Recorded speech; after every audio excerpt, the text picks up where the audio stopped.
KenTrade by Kananga presents to you the basics of technical analysis.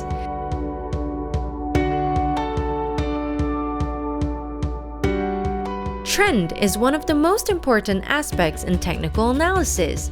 There are three types of trends, namely uptrend, downtrend, and sideways trend.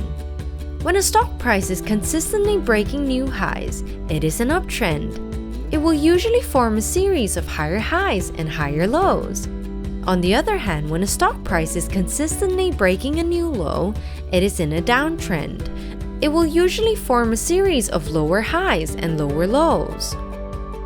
When the price is going nowhere and is being trapped in a price channel, it is in a sideways trend. Another way to identify trend is by using moving averages. Moving average is an average price of a given time period. The longer the time period, the longer the term it represents.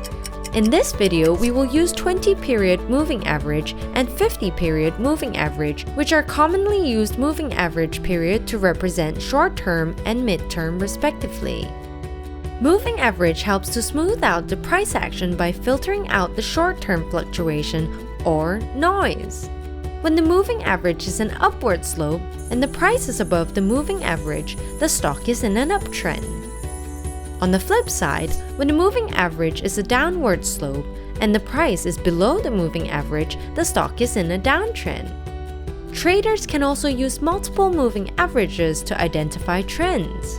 When the moving average with a shorter time period is above the moving average with a longer time period, the stock is in an uptrend. So when the moving average with a shorter time period is below the moving average with a longer time period, the stock is in a downtrend.